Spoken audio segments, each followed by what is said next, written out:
Olá, galerinha esperta, olha a gente de novo aqui. Vou te fazer uma pergunta. Você está comprando um imóvel ou conhece alguém que esteja comprando e tem interesse em adquirir um imóvel na planta? Caso positivo, fique conosco, compartilhe a nossa conversa. Hoje nós vamos dar 10 dicas para você que quer comprar um imóvel na planta. Olá, meu nome é Marcela Carvalho, esse é o canal Não Me Chame de Doutor. Hoje vou te dar 10 dicas sobre como comprar seu imóvel na planta. Antes de mais nada, só deixa eu explicar algo que a compra do imóvel na planta nada mais é do que um contrato de incorporação imobiliária. O que significa dizer isso? Uma empresa, uma incorporadora, ela vai adquirir um terreno, ou talvez esse terreno seja de um terceiro, e ela tem o direito de vender frações desse terreno. E o que ela faz com essa venda? Todo o valor que ela recebe dessa venda, o intuito disso é reverter para a construção do edifício. Essa construção que pode ser realizada pela própria incorporadora ou ela pode contratar uma construtora que vai realizar esse serviço. Então vamos para as dicas? Primeira delas, pesquise. Jogue no Google, pesquise os sites de reclamação, pesquise os sites dos tribunais de justiça. Lá você vai encontrar informações com relação a compradores anteriores que ficaram insatisfeitos. Tudo o que você precisa saber com relação ao atraso de entrega de obras, ao descumprimento de alguma cláusula do contrato ou algum prejuízo que a construtora ou a incorporadora tenha causado ao consumidor. Juntando a isso, a segunda dica é conheça imóveis que a construtora e a incorporadora construíram anteriormente. Visite esses locais, veja como é a estrutura, converse com moradores. Através dessa conversa é possível você ter outras informações, como que realmente funciona o trabalho deles. Muitas vezes a gente pesquisa na internet, mas tem uma ideia muito pouco palpável do que realmente acontece. Mas quando você entra em contato com alguém que já contratou esse serviço, e mais do que isso, já teve a entrega desse serviço, vai poder te dizer coisas com relação ao cumprimento dos prazos, a estrutura do imóvel, a satisfação que essa pessoa teve com essa compra. A terceira dica é com relação ao registro dessa incorporação. Toda incorporação ela está registrada na circunscrição imobiliária, resumindo, no cartório de imóveis onde se encontra o registro daquela região. Por que pesquisar, olhar, verificar o registro desse imóvel? Vai te trazer informações com relação à regularidade dessa incorporadora. Se ela está regular, ela registrou essa incorporação, e mais do que isso, vai te dar uma outra garantia. Você pode verificar lá, por exemplo, a questão que nós chamamos de patrimônio de afetação. Aliás, o que é o bendito patrimônio de afetação? Vamos supor, você faz um contrato para comprar esse imóvel na planta e a empresa, a incorporadora, a construtora, elas vão à falência. Como que fica a sua situação nesse caso? Claro, você tem lá uma preferência por causa do seu contrato com a incorporadora? Tem. Mas ainda assim, entrar lá em disputa judicial, os bens bloqueados, os débitos trabalhistas na frente, até você receber o seu dinheiro, isso se você receber, dependendo da situação, pode ser um transtorno inimaginável. O patrimônio de afetação é uma garantia maior que uma construtora pode dar. O que é devido com relação à construção daquele edifício está separado. Ali, naquele patrimônio, ninguém vai pôr a mão. É como se fosse uma poupança. Eu fiz ali uma poupança, eu, incorporadora, fiz uma poupança, reservei aquele dinheiro apenas para garantir a construção daquele edifício. E aquele dinheiro não pode ser afetado por nada mais. Pensa só que bonito, você chega lá no corretor de imóveis e pergunta se submete ao regime de afetação. Imagina a cara do corretor. Quarta dica, leia o contrato. Gente, pelo amor de Deus, leia o contrato, sério mesmo. Se tem uma dica que eu posso dar e é importante, eu falo isso no Instagram, eu falo isso no Facebook, eu tô falando aqui no YouTube, é leia o contrato. É cansativo? É, principalmente quando é um contrato de compra e venda de imóveis, incorporação imobiliária, porque são tantos adendos, são tantas cláusulas, são cláusulas pequenas, são páginas que não acabam mais, que você não sabe nem por onde começar.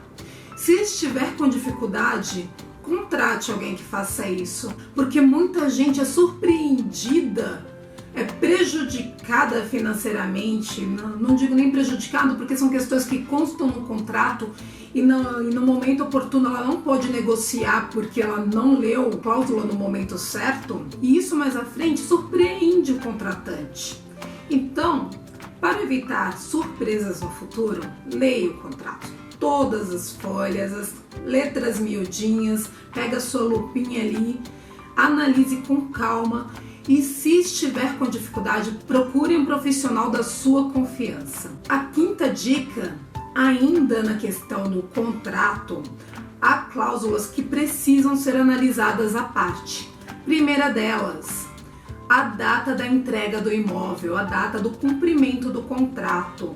Em outro vídeo eu até falei sobre isso, sobre os contratos. O cumprimento do contrato, ele não se resume apenas ao pagamento e entrega, mas o prazo também. A partir do momento que a incorporadora não cumpre o prazo ao qual se dispôs, ela está inadimplente com o contratante. Isso impacta inclusive caso você queira pedir a rescisão desse contrato, porque quem acabou quebrando a confiança, quem acabou inadimplindo com o que foi estipulado, foi o contratante, foi a incorporadora, aquele que prometeu vender aquele imóvel e na época que deveria entregar não o entregou.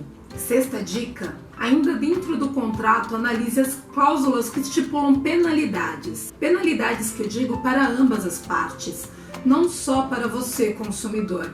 Você tem que verificar, caso haja, por exemplo, o atraso na entrega da obra, qual é a penalidade que vai sofrer a incorporadora.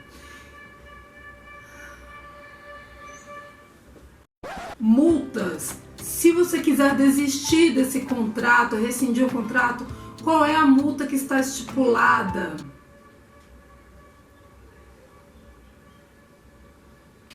As penalidades também no caso de atraso no pagamento, no cumprimento da sua parte no contrato.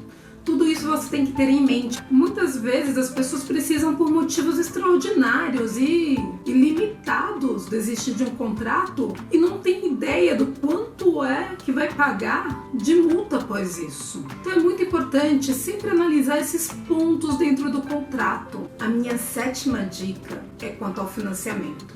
Muita gente me procura porque fechou um contrato com a incorporadora, pagou corretamente o que tinha combinado com ela, que seria pago para a construção, deixa uma parte desse valor para o financiamento. E no momento do financiamento, junto ao banco, verificou que não tinha as condições necessárias para obter esse financiamento. Isso é uma crise, muita gente acaba frustrada. E se você for observar na pesquisa que fizer nos sites dos tribunais de justiça, muitas, se não a maior parte das reclamações tem a ver com falta de informação com relação ao financiamento. Porque fechar um contrato com a incorporação não é garantia que o banco vai te financiar posteriormente. Verifique isso, obtenha essas informações antes que seja fechado o contrato, para você também não ser surpreendido mais à frente, tendo que rescindir esse contrato por não ter condições de pagar o restante do valor equivalente ao imóvel. Oitava dica, acompanhe a obra. Isso daí é válido como uma dica geral, né? Até se você estiver fazendo uma reforma em casa, não tem como deixar de acompanhar. Mas é importante você acompanhar a obra, mesmo que a incorporadora tenha que te dar informações a cada 6 meses, para ver se ela não ficou, por exemplo, mais de um mês parado, que aí ela já pode ser notificada para que justifique a paralisação da obra. Ou até para que, caso essa obra esteja paralisada por muito tempo, você consiga adotar outras medidas legais. Nona dica. Não interrompa o pagamento. Gente, sério, advogado tem vontade de chorar quando encontra uma situação dessas, porque a inadimplência da parte contrária é uma coisa. Entramos com uma ação em razão da inadimplência da parte contrária e quando vai ver a defesa da parte contrária, está lá, o cliente também está inadimplente. A sua inadimplência no contrato com a incorporadora pode te trazer prejuízos mais à frente quando você estiver pleiteando na justiça os seus direitos. Se estiver com dúvidas que não conseguiu resolver junto à incorporadora, procure também um profissional que vai te ajudar, um advogado que te ajude com isso. Ingresse com uma ação pedindo a rescisão, se for o caso. Após isso, a gente consegue suspender os pagamentos. 10ª e última dica. Finalmente, oba, o imóvel foi entregue. E agora, o que eu devo fazer? Só entrar no imóvel? Não, queridos. É muito importante também você contratar um engenheiro que faça uma vistoria nesse imóvel. Vou até usar de exemplo um caso que eu tratei recentemente. A cliente ela recebeu o imóvel, só que esse imóvel não teve uma vistoria na entrega. Passaram alguns meses, 9 meses aproximadamente, houve uma inundação dentro. E acredite, a inundação foi nojenta. Pelo ralo começou a subir tudo quanto era cocô mesmo. Subiu cocô, inundou a casa. Estragou carpete, imóvel. Ninguém consegue resgatar o móvel no meio disso, né?